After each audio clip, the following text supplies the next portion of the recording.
안녕하세요. 코인 날려주는 남자입니다. 비트코인 가격은 현재 119K에 위치하고 있습니다. 오늘 영상을 통해서 지금까지 비트코인과 코인 시장에 영향을 준 변수들이 무엇이 있고 앞으로 코인 시장에 어떤 영향을 줘서 이 비트코인과 코인 시장의 방향이 어떤 식으로 나아갈지 영상을 통해 전체적으로 다뤄보도록 하겠습니다.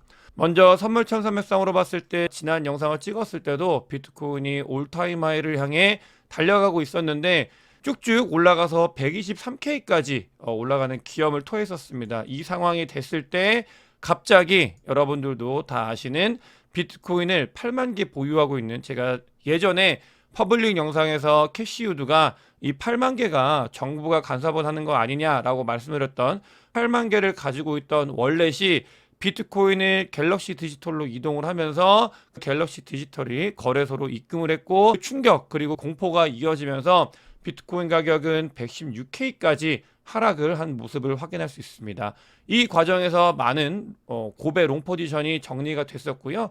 뒤에 다시 비트코인 가격은 반등에 성공을 하면서 110K 근처까지 올라왔다가 현재는 119K에 위치하고 있는 걸 확인할 수 있습니다. 다양한 변수들이 비트코인 가격에 작은 변동성에 영향을 주고 있지만 우리가 여기서 봐야 되는 거, 이 시간대의 흐름을 놓고 봤을 때 큰 폭의 나쁜 일들, 안 좋은 일들이 발생을 해도, 변수가 발생을 해도 비트코인이 시장에서 받아주면서 위로 올라가려고 하는 모멘텀이 굉장히 세구나 라는 걸 여기서 확인을 하셔야 되고요.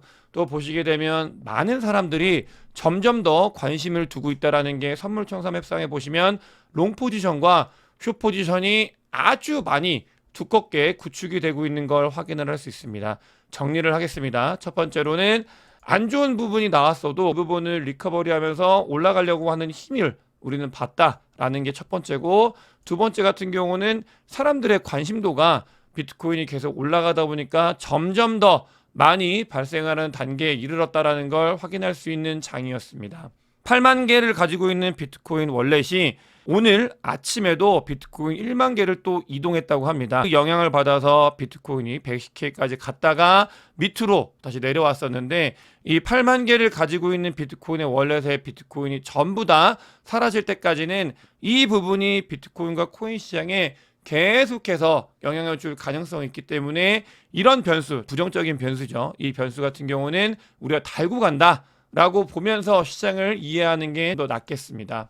그렇다면 비트코인의 수요 공급 측면에서 상황이 아까 말씀드렸던 게 실제로 데이터로 이야기를 하고 있는 줄 봐야 되겠는데, 비트코인 같은 경우는 이 수요가 폭발적으로 늘어나고 있는 걸 여러 가지 데이터를 통해서 확인할 수 있습니다. 일단 30일 동안의 변화를 봤을 때 비트코인의 수요는 이렇게 올라가고 있는 걸 확인을 할 수 있고요. 이렇게 계속 올라갈 모습을 보이고 있는 상황이다라고 보시면 되겠고, 다음으로 고래들도 비트코인을 굉장히 급격하게 많이 모으고 있는 걸 확인을 할 수 있습니다. 이렇게 고래들도 비트코인을 모아가고 있는 상황이다. 이 부분 같은 경우는 사실 장이 반등이 됐고 좋아졌기 때문에, 장이 좋아졌을 때 장이 좋아진다는 이야기는 하기가 너무 쉽습니다. 근데 제 영상을 오랫동안 보신 분들은 잘 아실 거예요. 저는 조정장일 때 온갖 댓글에 많은 댓글이 달리는 걸 알면서도 바라보고 있는 관점, 뷰에 대해서 이제 조정장이지만 고래들이 모아가고 있다. 조금만 지나면 반등할 가능성이 있다. 데이터를 가지고 시장을 보기 때문에 장이 좋지 않았을 때도 이 이야기를 계속 드렸었던 것 같은데, 장이 좋아지면서도 고래들은 계속해서 축적해가고 있는 모습을 보이고 있고요. 또 장이 점점 반등을 하다 보니까 스마트 머니들, 여러분들께서도 잘 아셔야 되는 게 코인 시장으로 유입이 되는 사람들 같은 경우는 굉장히 스마트하게 들어오는 사람들입니다. 뭔가 뭐 끝물 이런 게 아니라 보다 빠르게 본인의 포지션을 바꿔서 돈을 벌기 위한, 돈 냄새를 맡으시는 분들이 들어오는 거고요. 그런 스마트 머니들이 굉장히 많이 유입이 되고 있는 모습을 확인할 수 있고, 이런 얼리로 빨리 들어오는 스마트 머니가 움직였을 때 과거 자료를 보게 되면 그때 비트코인이 쭉쭉쭉 상승을 했었다라는 걸 확인할 수 있고, 과연 이번에도 그런 움직임을 보일지 우리가 지켜봐야 되겠습니다. 스마트 머니, 고래 이런 것들 뿐만이 아니라 실제로 탑 트레이더들, 그러니까 트레이딩을 잘 하시는 분들이 봤을 때도 롱 포지션이 많기 때문에 일간으로 봤을 때 롱숏 비율을 봤을 때 굉장히 트레이딩을 잘 하시는 분들 같은 경우도 롱 포지션으로 많이 포지션을 가지고 있다라는 걸 확인을 할 수 있는, 그러니까 많은 사람들이 시장이 더 올라간다에 베팅하는 장이다라고 보시면 되겠습니다. 이런 장일 때 많은 분들이 그런 걱정을 하실 거예요. 시장에 오래 계셨던 분들 같은 경우는 과열이 됐기 때문에 끝난 거 아니야? 이런 생각을 하실 수 있는데 비트코인의 숏텀홀더의 MVRV 인디케이터 상으로 봤을 때 숏텀홀더들의 미실현 이익 자체가 아직은 고점 대비 굉장히 낮은 상태다. 갈 룸이 조금 더 많이 남아있다라고 보시면 되겠습니다. 이런 상황에서 뭐 비트코인 좋은 거야 누구나 다 알고 있는 거기 때문에 우리의 좀 주된 관심사는 비트코인도 비트코인이지만 알트코인에도 좀 영향을 주고 있는데 알트코인 같은 경우는 멤버십을 통해서 3주 전부터 굉장히 강조했던 게 있었습니다. 뭐 댓글이나 또 멤버십에서도 알트코인 시즌이 오느냐에 대한 회의감이 굉장히 많이 팽배했었고 시장에 그런 부분들을 3주에 걸쳐 가지고 3부작으로 좀 해결을 했었는데 그때 강조했던 부분이 블랙록 같은 경우도 비트코인 현물 ETF의 출시 이후에 비트코인 이야기를 하지 않는다. 블랙록이 잘 보면 토큰 자선화 이런 이야기를 하면서 이더리움 관련된 이야기를 많이 하고 있고 이더리움 현물 ETF에 블랙록의 자금이 많이 유입이 되고 있다. 우리는 관심사를 그들이 보고 있는 걸 같이 봐야 된다라는 이야기를 했었는데 실제로 이더리움 현물 ETF 같은 경우도 정말 엄청나게 폭발적으로 많은 유입이 일어나는 걸 확인할 수 있습니다. 물론 베이시스 트레이딩의 영향으로 그런 부분들이 이제 또 영향을 있겠지만 비트코인 현물 ETF는 베이시스 트레이딩을 하기에도 조금은 그 변수가 다르기 때문에 실제로 많은 유입이 일어났다라고 이해하는 게 좀 더 좋을 것 같고요. 여기에 이더리움이 중요한 이유는 늘 강조드리지만 이더리움 자체로도 올라가는 게 너무 중요하지만 이더리움은 알트코인들을 끌고 올라가는 중요한 파라미터이기 때문에 이더리움의 가격이 중요했었는데 보시게 되면 이렇게 조금씩 반등을 하면서 아더 사토시 차트인데요. 그러니까 비트코인을 제외한 알트코인의 사토시를 비교해 봤을 때 보시게 되면 엄청난 하락만 있었습니다. 계속해서 하락만 있었는데 그게 아주 약간 일부 반등이 일어났고 여기서 짝대기를 뚫고 올라왔다. 힘이 예전과는 다르다. 이런 이야기를 하는 거고 그 시점이 이제 알트 시즌이 점점 다가오고 있다라는 거를 알려주기 때문에 조금 많은 분들이 분석하시는 분들이 이제 비트코인에서 알트코인으로 포커스를 옮겨가고 있는 그런 상황이다라고 봐주시면 좋을 것 같고요. 실제로 이더리움 같은 경우는 이토시라고 하는데 이더리움 사토시 차트를 봤을 때 비트코인 대비 이더리움이 얼마나 올랐나를 볼 수 있는 자료인데 이 부분 같은 경우는 8만 개의 그 비트코인을 던졌던 날도 이더리움 비트코인 차트가 올라갔습니다. 그 말은 비트코인이 하락을 했어도 이더리움은 견뎠다라는 이야기와 같은데 그만큼 사람들의 관심이 비트코인에서 알트코인으로 조금씩 전환이 되어가고 있는 상황이다. 라고 볼 수 있고요. 또 중요한 부분이 있습니다. 어제 멤버십 라이브를 통해서 솔라나에 대해서 이야기를 드렸었는데 이더리움뿐만이 아닙니다. 알트코인이 중요한 부분은 이더리움과 솔라나가 같이 움직이는 모습을 보여야 되는데 솔라나가 조금 조용하다. 오히려 이럴 때 솔라나에 관심을 가져야 된다라는 말씀을 드렸었고 실제로 솔라나 같은 경우는 지금도 조금은 잠잠한 상황입니다. 하지만 알트코인이 가고 비트코인에서 알트코인으로 돈이 오려고 할 때 이젠 이더리움뿐만이 아니라 솔라나에도 돈이 올 수 있을 가능성이 있기 때문에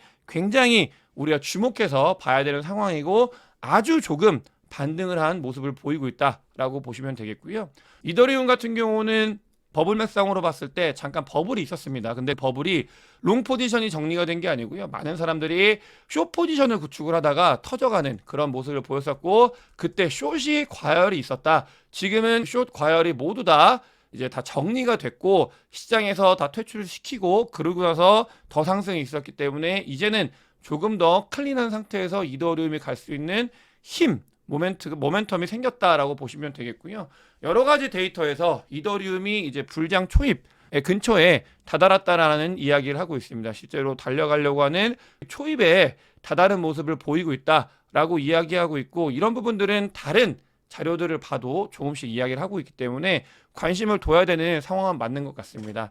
제목에서 달았었는데 일론 머스크의 AI죠. 그록이 이번에 업데이트되면서 그록 4가 나왔고 그록 4 중에서도 유료 중에 가장 비싼 걸 사용을 하고 있는데 그록한테 물어봤습니다. 보고 있는 아주 많은 데이터를 가지고 바탕으로 해가지고 프롬프트에서 지금이 어떤 시즌이냐라는 것들을 이야기를 해봤을 때 아직은 알트코인 시즌이 아니라고 합니다. 알트코인 시즌 직전, 그러니까 알트코인이 시즌이 오는 직전 단계라고 보고 있고요. 또 그룹 같은 경우는 앞으로의 전망을 할 때 이건 더 가봐야 되겠지만 단기, 중기, 장기로 봤을 때 내년까지도 장이 좋아질 수 있다. 물론 과정에서 단순히 그냥 원웨이로 모든 사람이 다 즐거운 이런 일은 일어나지 않습니다. 너무나 강조해 드리는데 이렇게 일어나겠죠. 그러면서 수많은 퍼드와 수많은 뭐 좌절과 이런 감들을 주겠지만 그 과정에 있어서도 우상향하는 게 내년까지는 이어질 거다라고 그록은 분석을 하고 있습니다. 여기에 이제 중요한 부분 같은 경우는 사실 어제 PPI 발표가 있었는데 예상치를 하회를 했습니다. 뭐 그런 부분들이 연준이 사실 금리 인하하는 부분에 있었을 때 중요한 변수로 작용이 됐으면 좋겠는데 파월 같은 경우는 끝까지 고집을 피우고 있고 연준 베이지북 뭐 이런 게 나왔어요. 근데 경제 활동이 소폭 증가를 했는데 불확실성이 지속이 되고 있다. 그러니까 이번에 뭐 CPI 발표나 이런 것들이 관세의 영향을 아주 잠깐 받은 거지 이게 진짜 묻어나는 게 아니다. 이런 이야기를 너무나 많이 하고 있는 그런 상황이고 금리 인하는 거는 아직 시기상조다라는 이야기를 하고 있습니다. 개인적으로는 7월 달에 금리 인하를 반드시 해야 된다고 생각을 하고 있는데 그건 뭐 시장에서 봐야 되겠지만 이렇게 연준이 엇박자를 내고 있지만 이 전체적인 흐름은 금리 인하 사이클에 우리가 안에 포함이 될 가능성이 있다라는 것들을 봐야 되고 미국에 있는 크립토 위크가 진행이 되고 있는데 크립토 관련되어 있는 3법이 아직은 통과가 되진 않았고요. 이제 표결까지 가기 위해서 설득을 하는 단계고 결국은 통과가 될 거다라고 이야기를 하고 있습니다. 그런 부분들이 미국에서 방향성을 봤을 때 아직 통과가 안 된 거지만 통과가 된다고 했을 때 이 흐름 이 의회에서 이 흐름들은 방향성이 명확하게 이어지고 있다는 걸 우리가 알아야 되겠고요. 저는 개인적으로 결국 OBBB처럼 그러니까 이렇게 진통을 겪다가 통과가 될 거라고 생각을 하고 있습니다. 그런 부분들이 이 크립토 시장에도 긍정적인 영향을 미칠 거기 때문에 우리가 조금 더 봐야 되는 상황이라고 보시면 되겠고 이제는 비트코인 채굴과 관련돼서 예전에 불과 한 1년 전만 해도 이런 이야기 나오면은 나오는 나라가 부탄, 자메이카 뭐 이런 나라들이 나왔습니다. 부탄과 자메이카 뭐 이런 나라들이 나왔는데 프랑스 의회에서 굉장히 선진국이죠. 이 프랑스 의회에서 남는 전기로 비트코인 채굴하는 거 어떻겠냐라는 법안이 논의가 되고 있다고 합니다. 이제는 못 사는 나라에서 잘 사는 나라까지도 비트코인에 대한 그리고 비트코인의 인프라에 대한 이런 관점들이 달라지고 있는 시장에서 우리가 크립토에서 플레이를 하고 있다라고 봐야 될 것 같고요. 단기적인 흐름으로도 지금 아까 말씀을 드렸던 여러 가지 변수 말고 바이낸스 세력 같은 경우는 비트코인을 계속해서 서포트를 하고 있는 단계이고 지금은 조금 관망을 하고 있는데 그러니까 매도하면서 관망을 하는 게 아니라 매수를 하면서 관망을 하고 있는 단계이기 때문에 앞으로의 장에 대해서 단기적으로도 조금 긍정적으로 볼 수 있는 부분들이 존재한다라고 봐야 되겠고요. 비트코인과 코인 시장 아직도 의심을 하거나 뭔가 방향성에 대해서 큰 그림에 있어서 뭔가 불편하다고 했을 때 이 그림을 보면 되겠습니다. 뭐냐면 비트코인을 이제는 개인이 아니라 비트코인 현물 ETF와 나스닥 기업들이 얼마나 많이 매수를 하는지 지금은 비트코인을 넘어 하이퍼 리퀴디티, 이더리움, BNB까지도 이제 기업들이 매수를 하겠다라고 공시를 하고 있는데 그런 현상들이 레가시 금융에서 발생을 하고 있다. 방향이 어떻게 되어가고 있는지 이런 것들을 우리가 좀 보면서 투자에 임해야 된다고 생각을 하고 있고요. 이런 것들마저도 모르겠다라고 하시면 당장 오늘 새벽에 돈들이 그리고 어젯밤에 얼마나 많은 돈들이 그 전통 금융에서 USDT, USDC로 민팅이 돼가지고 크립토로 들어오는지를 보게 되면 그러니까 그런 의심들이 조금은 거치지 않을까 이런 생각을 하고 있습니다. 다만 의심은 거치더라도 우리가 시장의 변동성에 대해서는 늘 준비를 해야 되겠습니다. 미국채 금리가 4.4% 반올림하면 4.5%입니다. 이 4.5% 라인에 항상 찍었을 때 많은 일들이 있었죠. 뭐 엔캐리 트레이드 청산도 일어났었고 그 뒤에 관세 빔도 일어났었고 뭐 여러 가지 전쟁도 났었습니다. 심지어 예상 못했었지만 그런 일들이 발생을 했는데 또다시 이 4.5% 근처에 임박해 있다. SLR 규제 이런 것도 풀리는 거는 9월 달이에요. 뒤를 보는 이유도 아직은 우리가 가야 될 길이 많은 이유도 여러 가지가 있겠지만 일단은 4.5% 근처에 와 있다.